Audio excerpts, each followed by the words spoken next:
Un appel téléphonique. Un mensonge de trop. Et Bernard a compris, sa femme dormait dans le lit d'un autre homme. Pendant 4 ans, Julie a mené une double vie. Le jour, épouse parfaite. La nuit, maîtresse du directeur. Mais ce soir-là, quand elle est sortie nue du sauna, elle ne s'attendait pas à ce que 6 personnes attendent. Y compris la femme de son amant. Cette histoire parle de trahison, mais aussi de renaissance. Comment un homme trompé retrouve sa dignité. Comment une simple secrétaire orchestre la vengeance parfaite. Et comment une rencontre sous la pluie peut tout changer. Restez avec moi. Car ce récit vous montrera que parfois, perdre tout, c'était le début de tout gagner. Bernard arriva en ville une demi-heure avant le début de la journée de travail. Il appela sa femme. « Bonjour, Julie. Je viens d'arriver sur le lieu de ma mission et je me rends à leur bureau. Tu es réveillé? Tu as bien dormi? Oh, Bernard, bonjour. J'y ai très mal dormi. Là, je me lève, je prends un café et je file au travail. Je t'appellerai ce soir, vers 21h, avant de me coucher. Bonne journée. » Bernard vivait avec Julie depuis 3 ans, et rien ne tournait vraiment rond entre eux. Ils étaient rencontrés par hasard. Les entreprises de Bernard installaient des équipements dans l'établissement où travaillait Julie. C'était Véronique, la secrétaire de cet établissement, qui lui avait signalé ce contrat. Véronique était une femme plutôt légère. Elle ne se pressait pas de se marier, bien qu'elle ait une foule d'admirateurs qui rêvaient tous de l'épouser. Elle avait terminé l'université avec un diplôme des ingénieurs et maîtrisait parfaitement son métier, mais elle le trouvait ennuyeux et préférait travailler comme secrétaire. Bernard et Véronique ne montraient à personne qu'ils se connaissaient depuis longtemps. Disons simplement que Bernard plaisait à Véronique. Après l'université, Bernard dirigeait une équipe chargée de l'installation, du réglage et de la mise en service des équipements. Il avait établi un devis pour les travaux, mais ce devis ne convenait pas à la direction du client. Un différend éclata. Une réunion sérieuse fut organisée avec des représentants des 2 parties. Bernard expliqua de manière convaincante le bien fondé du devis. Julie, ingénieure économiste du côté du client, tenta de prouver le contraire, mais finit par se ranger à son avis. Pour clore définitivement la question, Bernard précisa aux participants que certains tarifs unitaires ne tenaient pas compte de dépenses déterminées par des recueils spécifiques sur le montage des équipements. La raison de leur erreur tenait au fait que le client ne possédait tout simplement pas ces recueils. Il proposa d'envoyer Julie à leur bureau, où il lui montrerait tous ses documents et recalculerait les devis avec elle. On accepta sa proposition et le conflit fut réglé. Julie vint à leur bureau et ils s'isolèrent dans le cabinet de Bernard. Ils refixèrent le devis, puis allèrent déjeuner ensemble. Le soir, il les invita à dîner dans un café en ville. C'est ainsi qu'ils commencèrent à se voir. Bernard se renseigna sur Julie auprès de Véronique. Celle-ci lui raconta, elle a terminé notre université, elle était dans la promotion parallèle. Maintenant, des rumeurs circulent selon lesquelles elle serait la maîtresse du directeur général. Mais ce ne sont que des rumeurs. Je pense que ça ne le concerne pas, il a une jeune épouse. Bernard ne s'adressa plus à Véronique, et elle ne l'appela plus. 3 mois plus tard, Bernard fit sa demande à Julie, et elle accepta. Ils célébrèrent un mariage modeste. Les parents de Julie vinrent, ils vivaient dans un petit village prospère à 50 km de la ville. Les parents de Julie accueillirent très bien Bernard. Les jeunes décidèrent de s'installer dans l'appartement de 2 pièces de Julie, au centre-ville, et de louer le studio de célibataire de Bernard. Tout aurait pu bien se passer, mais leur vie commune ne se mit jamais vraiment en place. Julie ne racontait jamais à Bernard ce qui se passait à son travail. Elle disait, « Que veux-tu que je raconte? Je reste dans mon bureau, je vérifie des devis, des procès-verbaux de travaux achevés. Parfois je fais des calculs. Je ne suis pas chef, après tout. » En 3 ans, Julie ne lui présenta jamais une seule de ses amies. Bien qu'elle lui signala parfois qu'elle passerait la nuit chez une amie. Pas une fois il ne l'accompagna aux soirées des entreprises de sa société. Elle justifiait cela en disant qu'il n'était pas des usages des invités aux événements des entreprises des membres de la famille qui n'y travaillaient pas. De plus, elle lui interdisait de venir la voir au travail. Quand il se retrouvait après le travail, Bernard attendait généralement à un pâté de maison du bureau, dans un café quelconque. Mais il faut dire qu'Hélène était jamais en retard à leur rendez-vous. En raison de la nature de son travail, Bernard partait souvent en mission pour 1 ou 2 jours. Plus rarement pour des périodes plus longues. Cette fois, un déplacement de 5 jours ouvrables était prévu. Julie voyait un bon œil ces voyages, car ils étaient bien rémunérés. Ce comportement de sa femme étonnait et inquiétait Bernard, mais il ne se rabaissait pas à la faire surveiller, ni à interroger Véronique. Néanmoins, des rumeurs sur une liaison entre Julie et le directeur général de son entreprise lui parvenaient des sources les plus inattendues. Un jour, il avait même obtenu le numéro de téléphone de l'épouse du directeur général et avait voulu l'appeler. Mais quelque chose en avait empêché. Bernard avait tenté à plusieurs reprises de parler de ce sujet avec Julie. Mais la conversation ne menait nulle part, et Bernard n'avait rien à lui reprocher, hormis ses soupçons.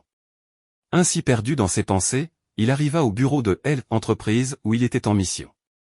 Il se rendit à l'accueil et se présenta. La secrétaire le regarda d'un air perplexe et dit « Je vais prévenir le directeur tout de suite ». 5 minutes plus tard, elle sortit du bureau du directeur et invita Bernard à entrer. Le directeur lui désigna un fauteuil. Bernard s'est assis, lui tendit les documents et dit « Votre adjoint aux questions techniques nous a harcelés au téléphone. Il a exigé l'envoi immédiat d'une équipe de montage et de mise en service.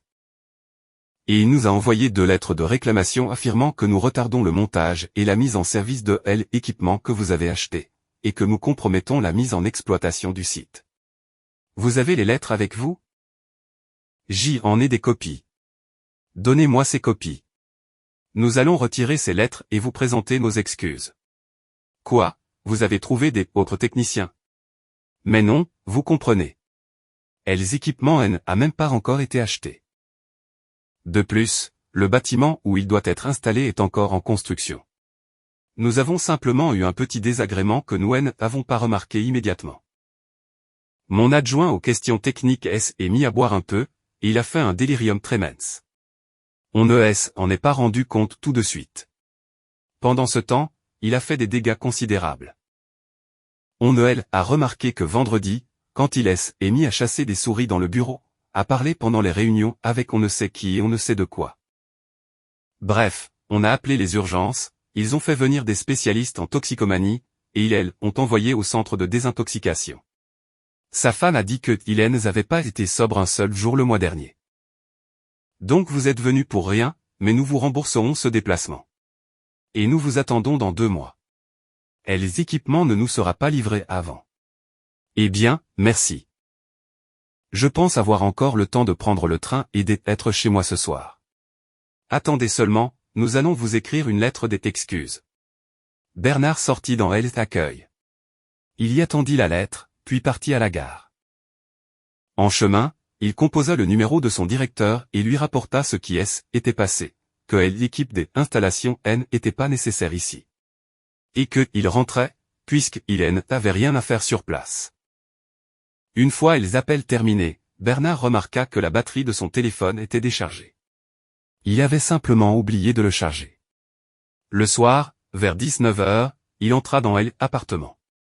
Il faisait sombre et silencieux. Julienne n'était pas là. Bernard décida de lui faire une surprise. Il mit son téléphone en charge et commença à préparer le dîner. À 20h, il avait mis la table, mais Julie était toujours pas montrée. Vers 21h, le téléphone sonna. Bernard regarda le numéro de appelant, c'était Julie. Bernard répondit. Je t'écoute. Coucou, Bernard. Comment ça va là-bas, tu t'es installé? Oui, tout va bien pour moi. Et toi? Quoi, moi? J'y ai dîné, je vais me coucher maintenant. Tu travailles demain? Bien sûr. Qu'est-ce qu'il y a de bien dans cette ville? Tu as fait les boutiques. Tu sais, franchement, je n'ai pas eu le temps. Bon désaccord, bonne nuit. Bonne nuit. Bernard raccrocha. Il était abasourdi par la façon dont Julie lui mentait. Son deuxième choc fut de comprendre qu'elle le trompait. Et qu'elle le trompait depuis des années. Il comprit que leur mariage était fini et commença à rassembler ses affaires. Il nota avec surprise que Hélène n'avait pas tant de choses que ça. Il décida de rappeler Véronique et de lui demander ce qu'elle savait sur sa femme. Véronique répondit rapidement. J'y écoute. Bonsoir. Bernard? Salut, ça fait un siècle que je ne t'ai pas entendu. Comment vas-tu? Pas encore marié. Bernard, pourquoi faire? Je suis en permanence dans la période des fleurs et des cadeaux. On me couvre de présents, de fleurs. Mais dès qu'on parle des enfants, ou que je lave ou cuisine quelque chose, lui et ses affaires sont virés de l'appartement. Et là, tu vois Non, j'y ai justement jeté mon dernier prétendant hier, et je remets de ordre dans appartements, parce que la rupture a été très mouvementée. Un amour si fort? Non, il ne voulait simplement pas partir. Et que dire de ma Julie? Elle est à côté de toi. En fait, j'y étais en mission. Je devais rentrer seulement vendredi, mais je suis revenu au jour de 8. Et Hélène est pas à la maison ou quoi? Oui, Hélène est pas là. Mais il y a 5 minutes, elle m'y a appelé et a dit qu'elle avait dîné et qu'elle allait se coucher. Et alors? J'y ai regardé dans la cuisine, personne. Je suis allé dans la chambre, personne non plus. Je soupçonne qu'Hélène est pas à la maison. Et si elle va se coucher, ce est clairement pas dans notre chambre. Excellent. Et moi qui me demandais pourquoi ils étaient si nerveux au jour de 8. Qui ça, il? Le directeur général André Nicolas, Tuel, a vu, et Julie. Sa femme à lui est aussi partie une semaine chez sa mère, qui va très mal. Je pense que Julie est en train de dormir dans la chambre de Catherine Isabelle, c'est la femme des André Nicolas. Tu veux son adresse? Pourquoi faire? Tu crois que je vais aller les surprendre? De toute évidence, ils se voient depuis longtemps. Là, tu as raison, ils se voient depuis 4 ans. Et principalement pendant les heures de travail. Pourquoi tu ne me l'as pas dit plus tôt? Quand tu m'as posé la question la première fois, je n'en étais pas sûr. Mais maintenant, je vois beaucoup de choses et j'y entends beaucoup. Et je rêve depuis longtemps de jouer un sale tour au directeur général. Donc, tu ne veux rien entreprendre? Tu vas continuer à te cogner au chambranle avec tes cornes? Non, je vais me débarrasser de mes cornes. C'est la saison. Et mon studio de célibataire, en ce moment, est loué à personne. Je vais emballer mes affaires maintenant. De toute façon, la vie conjugale a pris fin. Pas d'enfants, sinon j'y aurais encore payé une pension alimentaire. Bon, merci pour les informations. De rien. Dis-moi, demain avant midi, tu auras quitté l'appartement de ta femme. Je pense, oui. Pourquoi? Je veux faire entrer la femme du directeur dans ce jeu. Elle aussi est victime, apparemment. Et qu'est-ce que ça va t'apporter? Un poste. Directrice de la communication. Je ne devrai rien à personne, et je ferai ce que je veux. Peu importe, je ne travaille pas chez vous. D'accord, à plus, bonne chance. Véronique composa un numéro. On lui répondit immédiatement. Je vous écoute. Catherine Isabelle? Je suis la secrétaire de votre mari. Il lui est arrivé quelque chose? Pourquoi pensez-vous ça? Je n'arrive pas à le joindre. Catherine Isabelle, vous m'y aviez vous-même demandé de vous appeler si votre époux est égaré. Il est égaré? Oui, il est égaré. Avec qui? Julie, ingénieure du service des devis, passe la nuit chez vous depuis 2 jours. Et elle y restera très probablement jusqu'à vendredi. Son mari est en mission. Enfin, il est rentré chez lui au jour de 8, mais Hélène en sait rien. Bien, Véronique. Surveille-les demain et appelle-moi à midi. Moi, j'y arriverai à la maison en soirée, et lui, il passera la nuit dans la rue. Et que a décidé le mari de Julie? Il fait ses bagages, et demain il quittera son appartement. Il dit qu'il va divorcer. Le matin, Bernard se leva tôt, se prépara et se rendit au travail. Il passa voir son chef, lui raconta ce qui était passé en mission et demanda quelques jours de congé. À la question de savoir ce qui lui était arrivé, il expliqua ce qui était produit dans sa famille. Le chef demanda, et qu'as-tu décidé? J'y ai fait mes valises, je dois les transporter dans mon appartement. Écoute, prends le minibus utilitaire, ton équipe, de toute façon ils n'ont rien à faire puisqu'ils devaient partir en mission. Et déménage tes affaires. Les gars de ton équipe, je les connais, ils sont fiables. Tu peux même leur offrir à boire. Je ne les attends pas au travail au jour de 8. Et toi, fais attention à ne pas sombrer dans les alcools. Merci. De rien. Je ne te vois pas au travail avant lundi. L'équipe reviendra demain. Et voici mon conseil, elle va débarquer maintenant, évidemment, elle a perdu un sacré porte-monnaie. Alors déménage tes affaires, mais ne vis pas là-bas. Et où vais-je aller? Tu connais le motel en dehors de la ville? Oui. Notre entreprise y a un pavillon des hôtes. Je vais parler avec le directeur, il est destiné aux invités, et nous en avons pas au jour de 8, ni de prévu. Tu pourras y vivre jusqu'à lundi. Et je dois quoi? Rien. On paie pareil, qu'il y ait quelqu'un ou non. Juste ta nourriture. Attends. Le chef de Bernard s'absenta et revint 20 minutes plus tard. Voilà. C'est réglé. Tu passeras à la réception du motel, ils te donneront les clés du pavillon. Mais pour la nourriture, comme je l'ai dit, tu te débrouilles. Maintenant prends ton équipe, le véhicule, et file. Tout se déroula bien. Assez rapidement, sans bruit ni dispute, ils chargèrent le véhicule. Ils prirent tout, y compris l'ordinateur que Bernard voulait laisser. Bien que il eût semblé à Bernard qu'il n'avait pas beaucoup des affaires, ils durent faire 2 voyages. Quand Bernard proposa de dresser la table, les gars refusèrent. Ils se dirent au revoir et rentrèrent chez eux. Bernard, par précaution, changea le cylindre de la serrure de son ancien appartement. Ensuite, il prit un sac et se rendit au centre commercial. Il y acheta des produits qui ne nécessitaient pas de préparation et prit 3 bouteilles de cognac. Il sortit dans la rue, héla un taxi et se rendit au motel. Il se présenta à la réception, on l'enregistra et on lui donna la clé du pavillon des hôtes réservé à leur entreprise. Catherine Isabelle voyageait en train. Selon ses calculs, elle devait arriver en ville vers 15 heures. La journée de travail de son mari se terminait à 18 heures.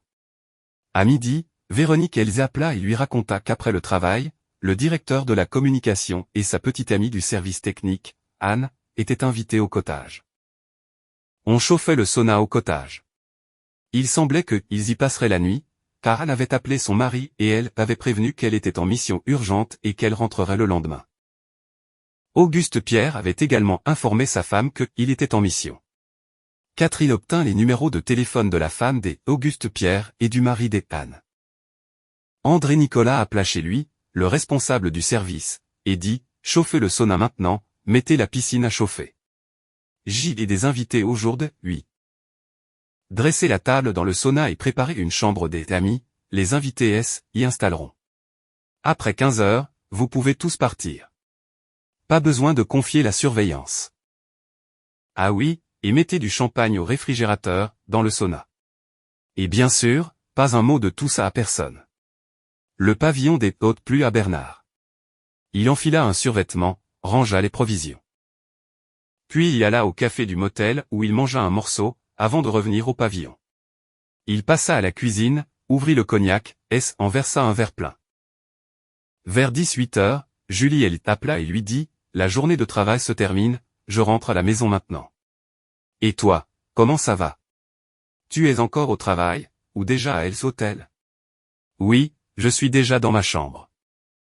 Y avait pas tant de travail au jour de 8. Et tu as mangé? Bien sûr. Je suis allé au café. Et j'y ai acheté des provisions. Tu sais comment je sais cuisiner? Quels sont tes projets pour ce soir? Aucun. Je vais regarder la télévision et me parler à moi-même. Et toi, qu'est-ce que tu vas faire? J'y ai énormément de projets. Tu sais combien il y a de choses à faire à la maison? Oui, j'y imagine. Bon allez, je file, je ne t'appellerai plus ce soir. André Nicolas passa au bureau de Julie et dit, qu'est-ce que tu attends? On y va, tout le monde est parti. Auguste et Anne sont déjà dans ma voiture. Une demi-heure plus tard, ils entrèrent dans le garage des André, sortirent de l'autre côté, sur le terrain du cottage, et André, en tant que maître des lieux, conduisit le groupe au sauna. Le vestiaire et la piscine formaient un espace unique. La table était dressée, le réfrigérateur contenait du champagne et de la bière. Les femmes se déshabillèrent les premières et, enroulées dans des draps, plongèrent dans la section du sauna, suivies par André et Auguste. André et Auguste ne s'embarrassèrent pas de draps et entrèrent fièrement nus dans la section du sauna. Tous ensemble, ils passèrent dans le hammam. À ce moment, la porte du sauna s'ouvrit. Catherine entra, ramassa tous les vêtements et les jeta dans la piscine. Une minute plus tard, le mari des Anne, Constantin, et la femme des Auguste, Suzanne, entrèrent dans le sauna. Les parents des André les suivirent. Ils s'assirent toutes sur des bancs en bois et attendirent. Dans le hammam, Auguste vantait André qui avait construit un si merveilleux sauna où il se reposait au jour de nuit avec de si charmantes demoiselles. André appréciait les louanges des Auguste, et il répondit, l'essentiel, était de bien se marier. Qu'est-ce que il y a chez ma petite Catherine? Rien du tout. Mais en revanche, elle et ses ancêtres ont de l'argent à foison. C'est eux qui ont construit cette maison pour leur fille chérie. Moi, j'y ai juste apporté quelques touches, les détails principaux. Et où sont ses parents maintenant? Un héritage leur est tombé dessus, il faut dire qu'il était conséquent, alors ils sont partis vivre là-bas. Mais là-bas non plus, tout n'est pas rose. Je pense que ma belle-mère pourrait y passer, et alors cet héritage me reviendra. Et ton beau-père? Quoi, mon beau-père? Je le garderai comme gardien du cottage. Je ne suis pas un monstre pour le jeter à la rue. Et tes parents? Quoi, mes parents? Un poids mort autour de mon cou. Mais je leur ai fait un 3 pièces en ville. Et encore, ils ne sont pas contents. Bon, les filles, il est temps de passer à table, je suis déjà tout en sueur et je haine et encore bu ni bière ni champagne. Laissez donc vos draps. On va plonger dans la piscine, se rafraîchir, et ensuite à table. Le groupe sortit dans la salle de la piscine dans le bruit, les cris et les rires. L'éclairage principal était éteint pour une raison quelconque, seule la lumière de secours brillait. André passa le premier, suivi des autres. Quand ils s'alignèrent le long du mur, soudain la lumière vive s'alluma. De l'autre côté de la piscine, ils aperçurent les personnes invitées par Catherine. André s'arrêta et ouvrit la bouche de stupeur. Les femmes poussèrent des cris aigus et, se couvrant avec leurs mains, se précipitèrent vers le vestiaire, mais elles y trouvèrent pas leurs vêtements. Anne, comprenant la situation, courut dans le hammam où elle saisit un drap et enroula rapidement son corps. Julie la suivit aussitôt. Auguste comprit immédiatement que tous leurs vêtements étaient dans la piscine, et assis simplement par terre. Il comprit qu'aucune de ses explications à sa femme Noël aiderait désormais, et qu'il ne fallait plus s'inquiéter pour son travail, il en avait déjà plus. Il descendit dans la piscine, ramassa les vêtements et les déposa sur le rebord. Les femmes sortirent du hammam. Constantin, le mari des Anne, dit, Anne, de ta mission, tu n'as pas besoin de revenir. Constantin. Tu as tout mal compris. Attends-moi, on va tout discuter et tout régler ensemble. Constantin éclata de rire et lança avec ironie, c'est-à-dire que ce qui vient de se passer, c'est rien, une broutille, et vous comptiez organiser ici une énième réunion de travail. Et nous, on a tout gâché. Je t'ai tout dit. Catherine Isabelle, je passerai plus tard prendre une copie de la vidéo. Sinon, sa famille va me tomber dessus maintenant et je serai tenu pour responsable du divorce. Désaccord. Appelle-moi avant de venir. Constantin partit. Anne fondit en larmes, et c'est alors que André prit la parole. Catherine, à quoi rime tout ce cirque? Dis-moi, qu'est-ce que tu veux? Je veux que tu quittes immédiatement ma maison. Deuxièmement, je veux divorcer. Troisièmement, tu as travaillé ton dernier jour au poste de directeur général. Tu es plus le bienvenu dans l'entreprise. Tu transmettras tes dossiers à l'ingénieur en chef. Tu me licencies? Où vais-je aller? Où vais-je vivre? Oui, je te licencie. Je suis la fondatrice de l'entreprise, et je peux le faire. Où tu iras, où tu vivras, je n'en sais rien. Tes parents sont ici, et je te rends à eux dans l'état où je t'ai épris. Tu es venu à moi nu, et c'est nu que tu partiras. Le garage est bloqué, tu ne pourras pas utiliser la voiture. Il y a de nouvelles serrures au cottage, tu ne pourras pas y entrer non plus. Je peux te prêter un drap pour rejoindre ton père. Mais j'y ai des affaires dans la maison. Elles sont entassées devant le portail, dans une benne à ordures. Tu peux les récupérer. Je n'ai pas besoin de ce qui ne s'y appartient pas.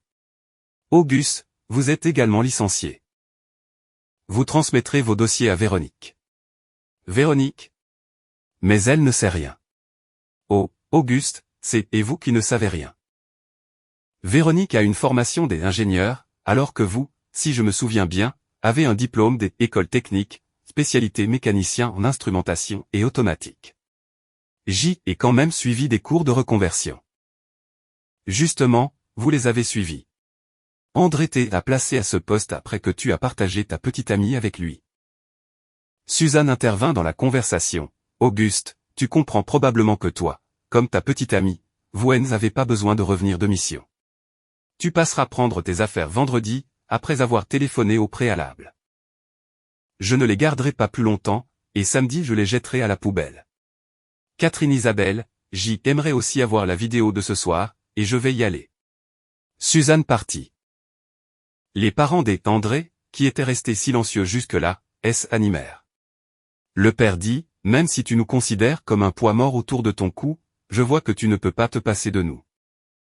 Seulement, je ne me souviens pas quand tu nous as fait un 3 pièces au centre-ville. Dans cet appartement vivait encore ton grand-père. C'est lui qui a obtenu pour ses exploits. Quel rapport tu as avec ça, je ne sais pas. Habille-toi. On parlera à la maison. Catherine, excuse-nous pour un tel fils, mais peut-être a-t-il trébuché pour la première fois. Mais non. Avec Julie, il se voit depuis 4 ans. Et pas seulement avec Julie. Vous n'avez pas vu ce qu'il comptait organiser ici? Si, bien sûr. Julie, voyant que son mari n'était pas parmi les arrivants, se calma un peu et demanda, « Excusez-moi, je peux partir. » Je ne retiens personne, partez. Et au fait, vous êtes également licencié, passez demain chercher votre certificat de travail. Sur quel motif? Volonté propre de la fondatrice. Julie trouva son téléphone portable. Il n'était pas tombé dans la piscine puisqu'il se trouvait dans son sac, avec sa carte bancaire.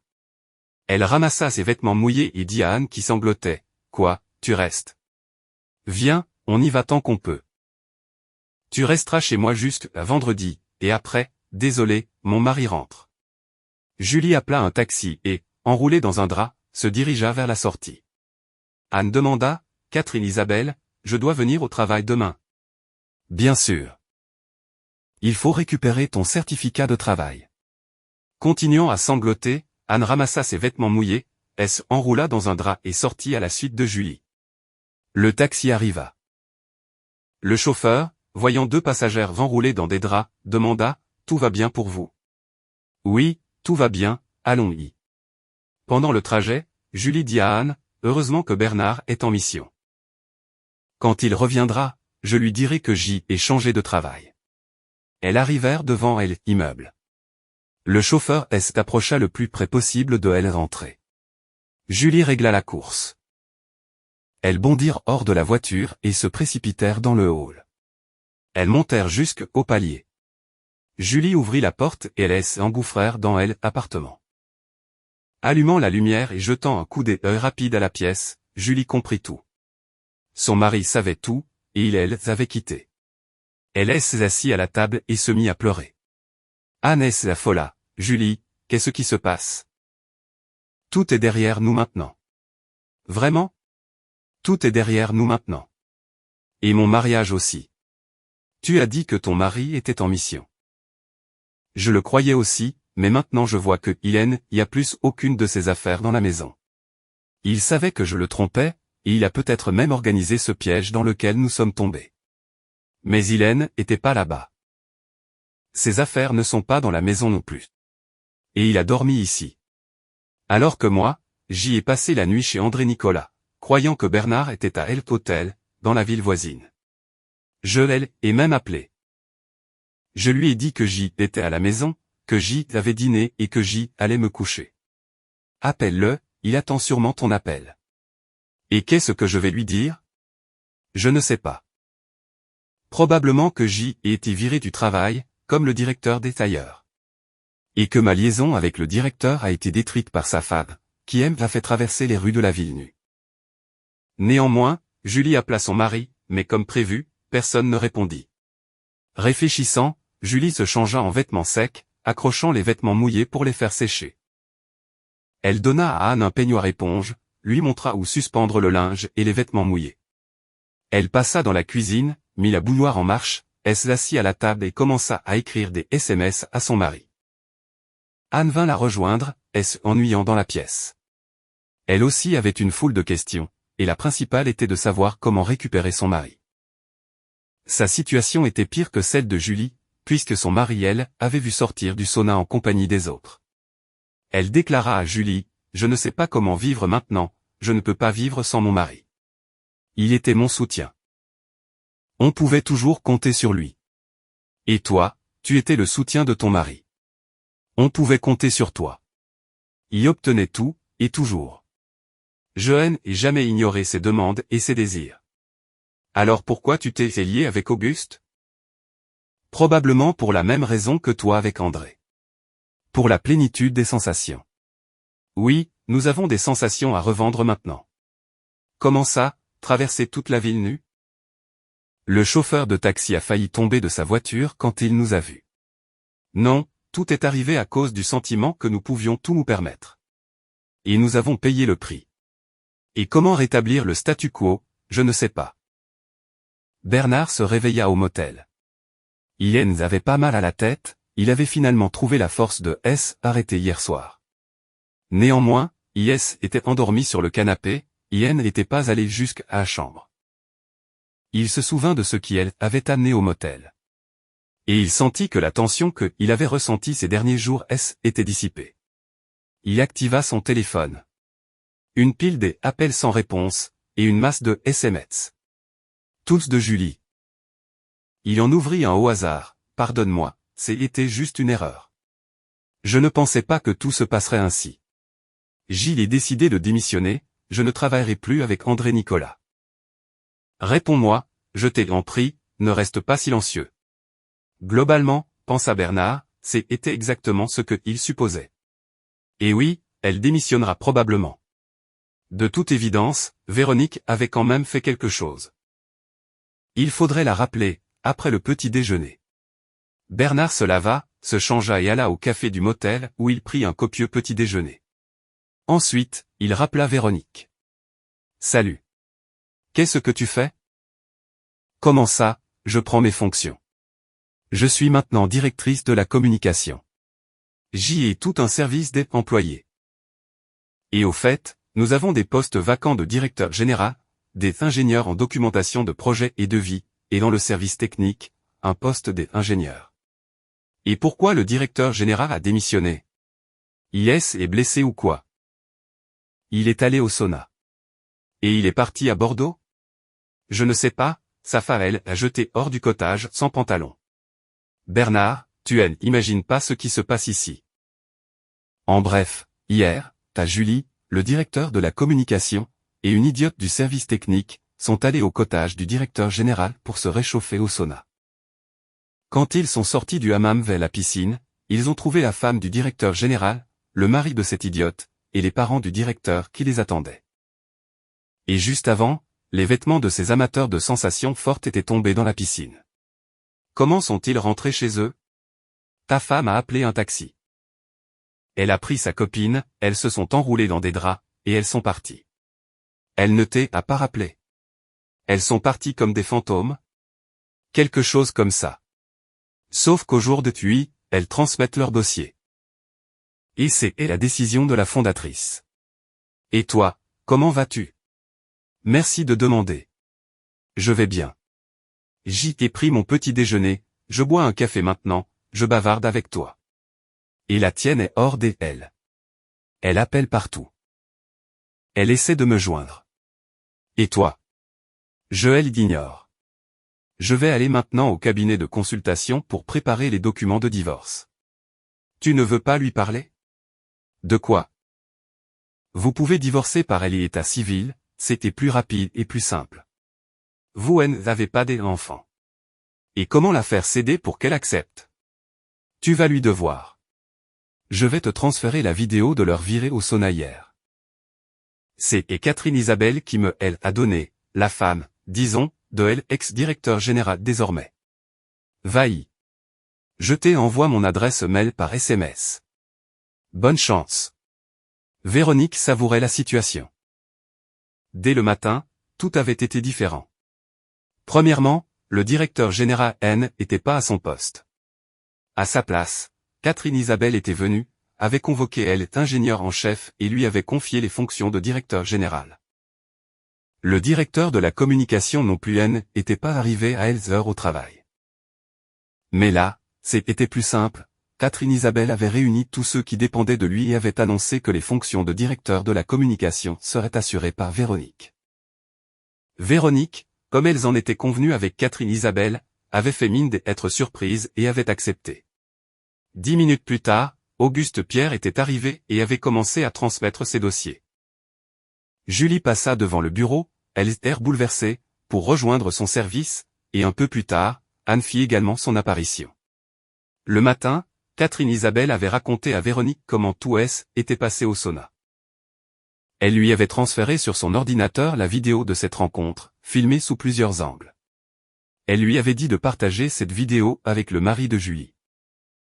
J a entendu dire que son mari est un très bon spécialiste, et qu'on estime beaucoup. Bernard se rendit au cabinet juridique. Il y avait beaucoup de monde. En regardant la file des attentes, Bernard pensa, on dirait que toute la ville a décidé de divorcer. Il prit place dans la queue derrière deux femmes séduisantes et, en attendant, engagea involontairement la conversation avec une d'elles. Vous divorcez toutes les deux? Non, pas du tout. C'est ma sœur qui divorce, et moi je ne suis pas marié. Je suis venu la soutenir. Qu'est-ce qui ne va pas avec son mari? Il la trompe. Et hier, une femme a appelé et a dit qu'il allait au sauna avec sa maîtresse et un autre couple infidèle.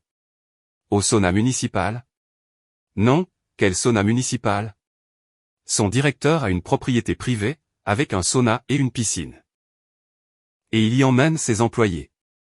Cette femme a donc appelé et elle l'a invité.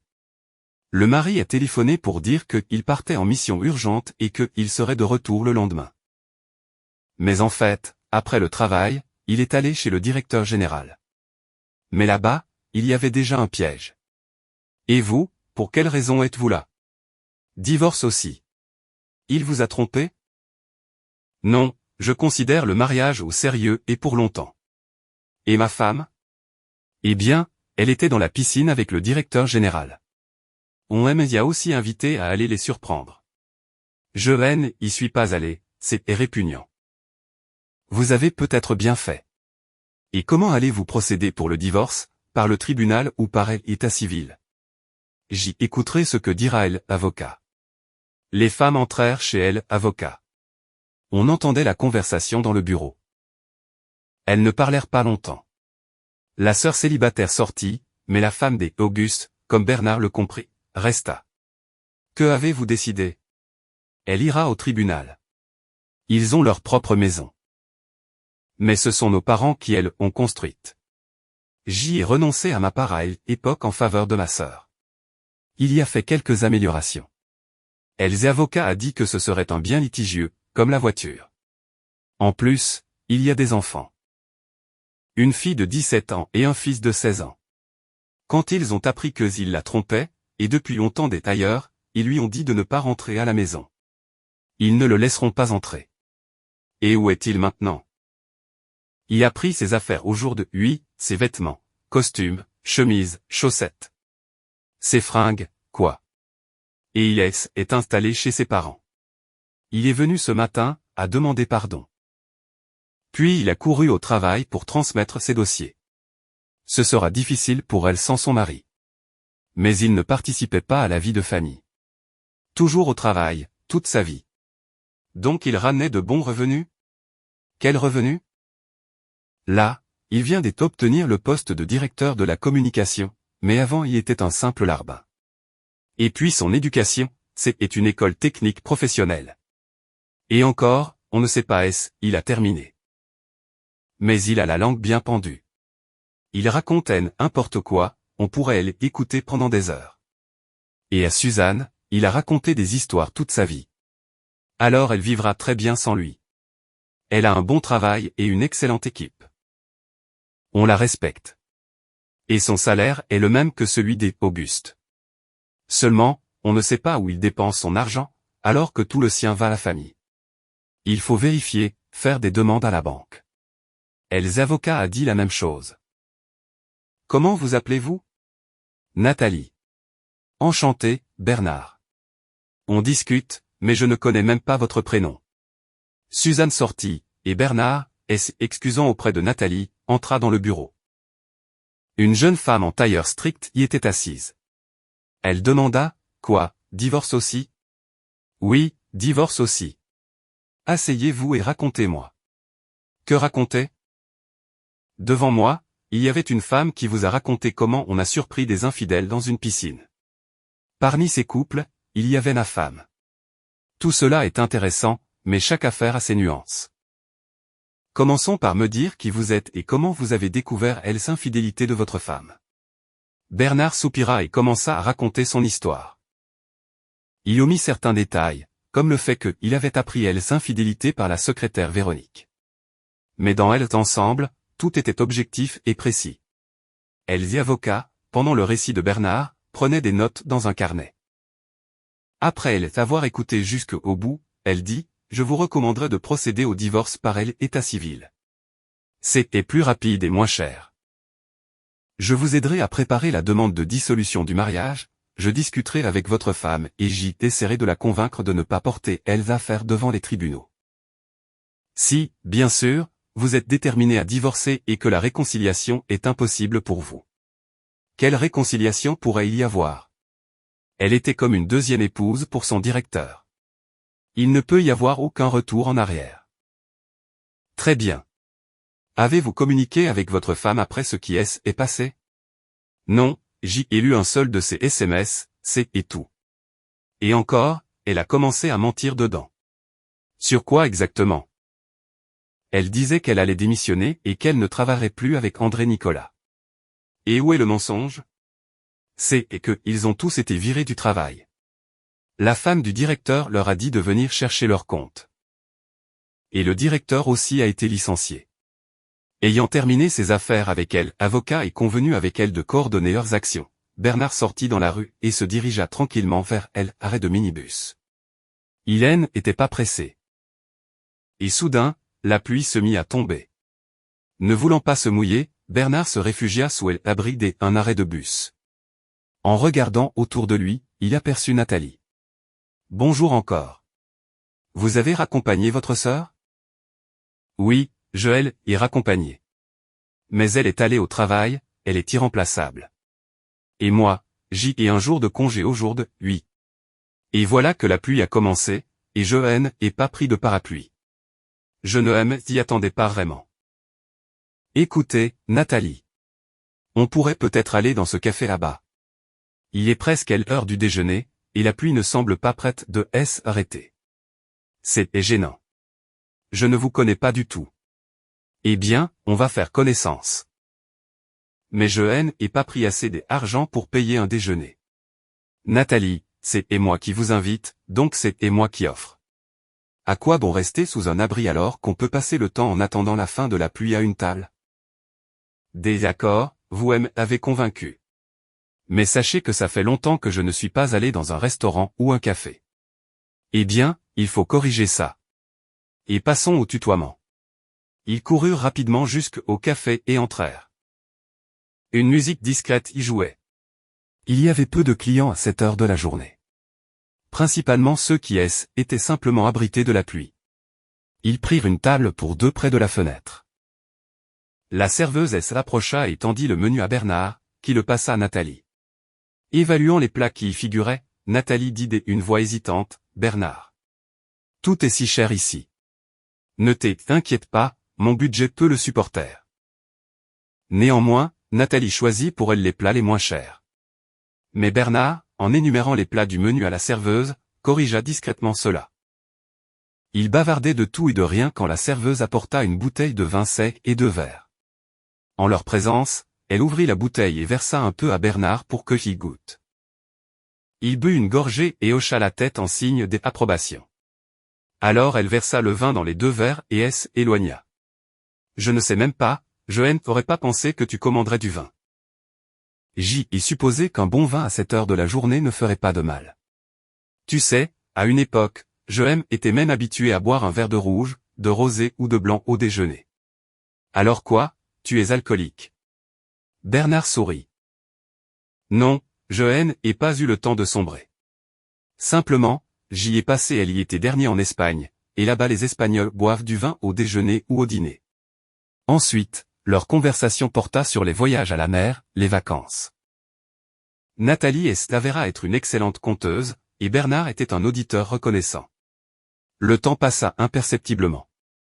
La pluie avait cessé depuis longtemps. Le vin était terminé. Bernard régla les additions et ils sortirent du café.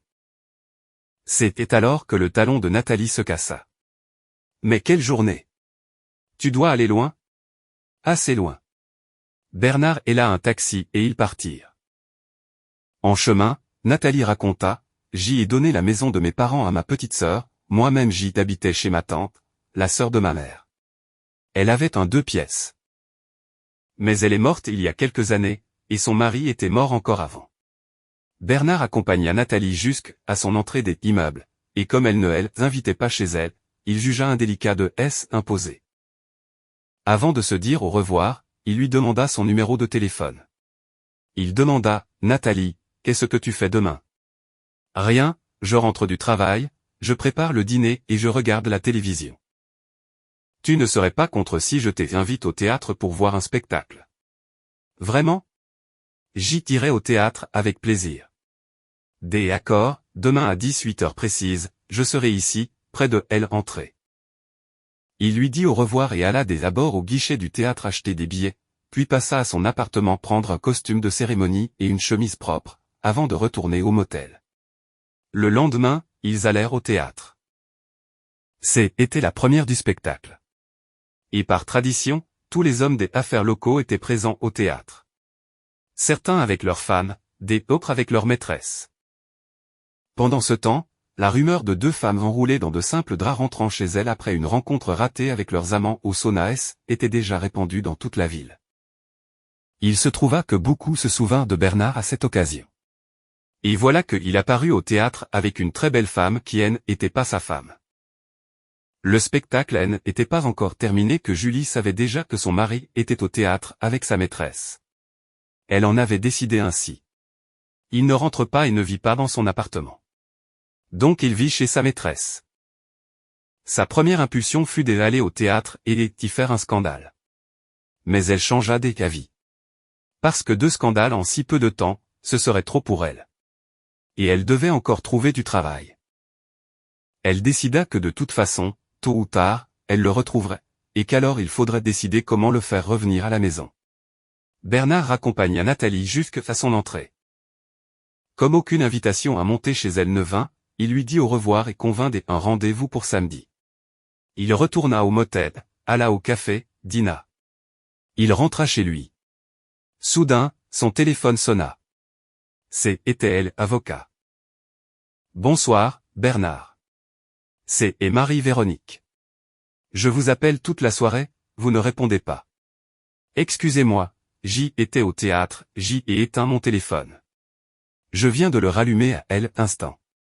Très bien. Demain, dans la matinée, vous avez du temps? Oui, bien sûr. Je suis tout à fait disposé à vous consacrer mon temps. Parfait. Mais je pense que vous devrez consacrer ce temps à votre femme. Je n'aimerais pas la rencontrer. Vous voulez divorcer par état civil, ce qui suppose un dépôt conjoint de la demande de divorce. Elle a déjà accepté. Pas encore. Je la rencontrerai demain et j'y en discuterai avec elle. Très probablement, elle voudra vous voir pour expliquer. Je vous rappellerai. Ou vous conviendrait-il de discuter avec elle? Dans un café, près de L, état civil. On pourra déposer la demande en même temps. Désaccord. Ce café ouvre à 10 heures. 10h30 vous conviendrait? Oui, bien sûr. Après réflexion, Bernard alla se coucher, bien que, il ait eu des autres projets, mais il avait besoin d'avoir les idées claires le lendemain matin. Julie ne dormit pas de toute la nuit et s'endormit à l'aube. Elle fut réveillée par une sonnerie insistante à la porte. Elle pensa, qui peut bien venir maintenant? Julie entr'ouvrit la porte. Devant elle se tenait une femme séduisante qui, en souriant, demanda, « Vous êtes Julie ?» Oui, c'est moi. Que voulez-vous?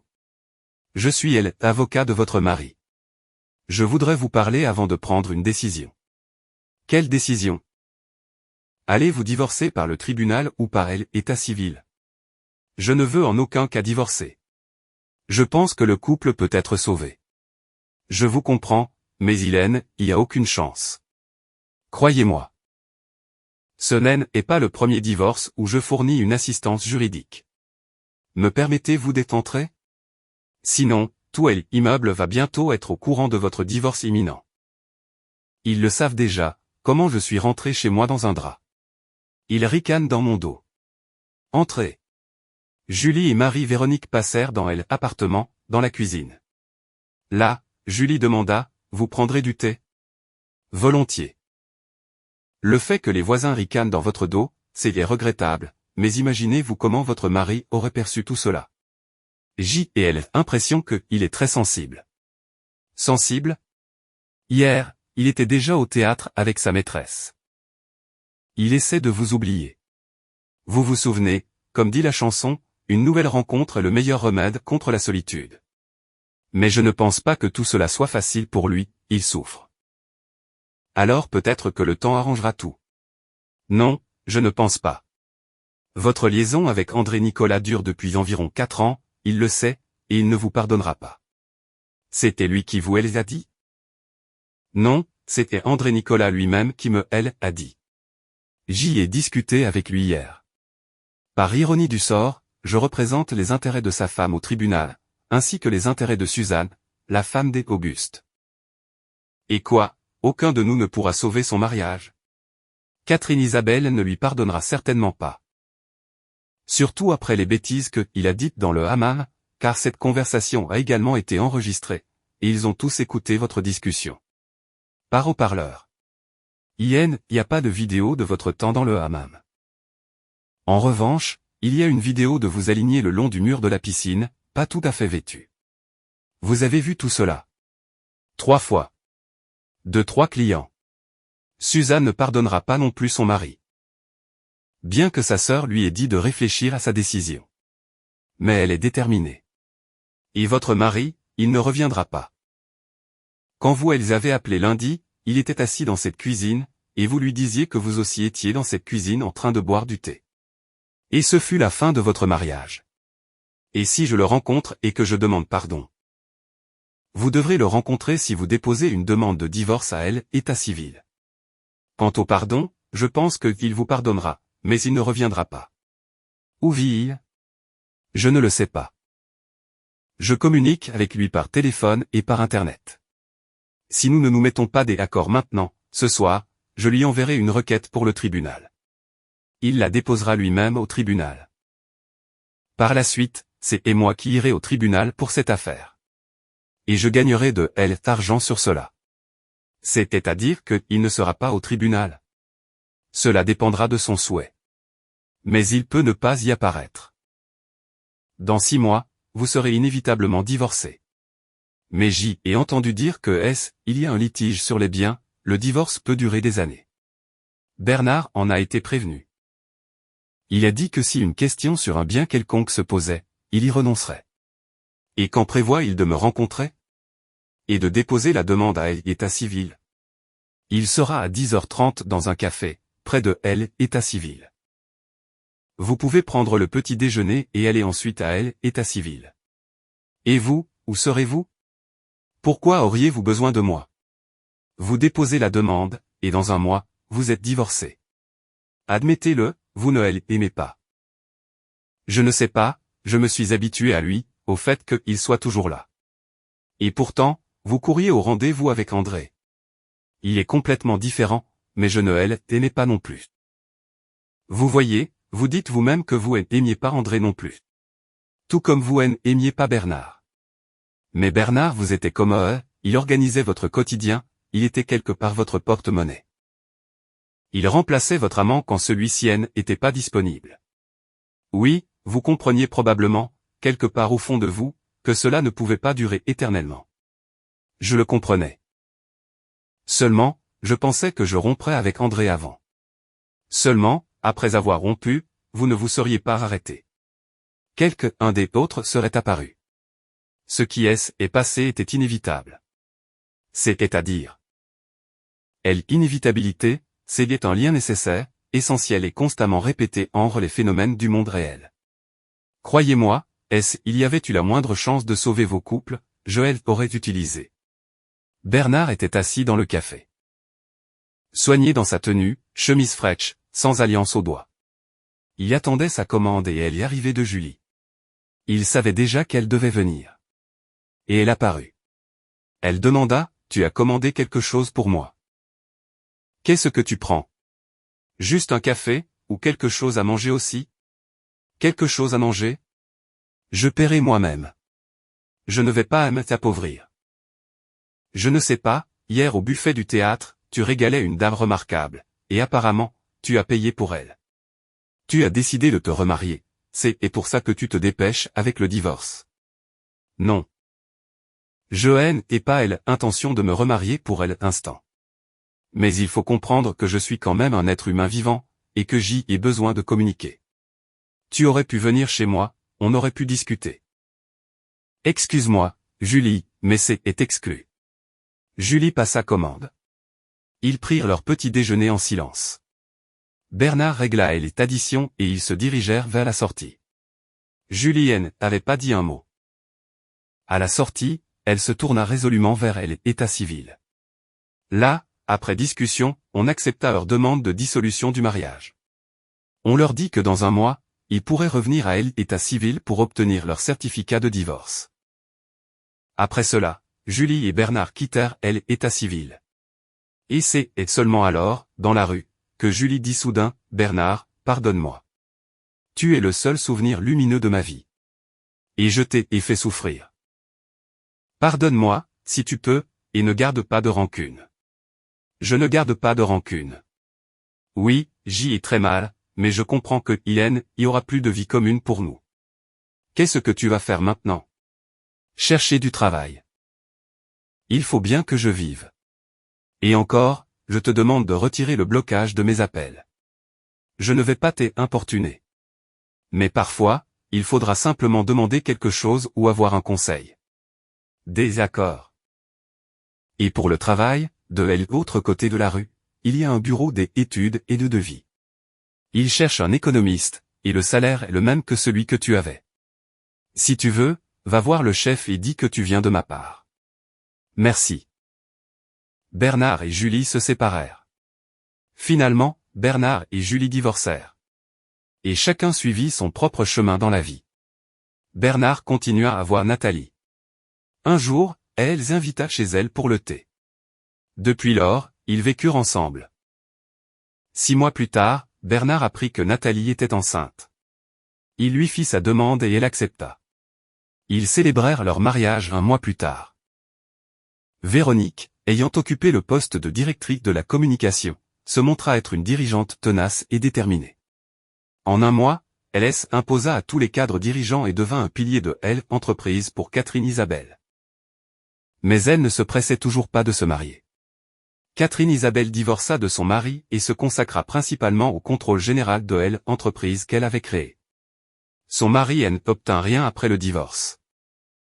Il voulut contester, mais le frère de Catherine Isabelle arriva, et le divorce, après la sortie des André de l'hôpital, se déroula sans aucune réclamation envers sa femme. André Nicolas ne parvint pas à s'opposer au divorce et resta vivre chez ses parents. Suzanne divorça de son mari, mais ne resta pas seule longtemps. Elle rencontra un veuf et elle épousa. Elle fut agréablement surprise de découvrir qu'un homme dans la maison savait faire des choses et les faisait. Auguste Pierre déménagea chez ses parents et sombra dans l'alcool. Ses parents réussirent à le sortir de sa beuverie et à lui trouver un emploi de mécanicien. Il fit la connaissance de la gardienne qui travaillait à l'entrée et commença à vivre avec elle. Voilà l'histoire.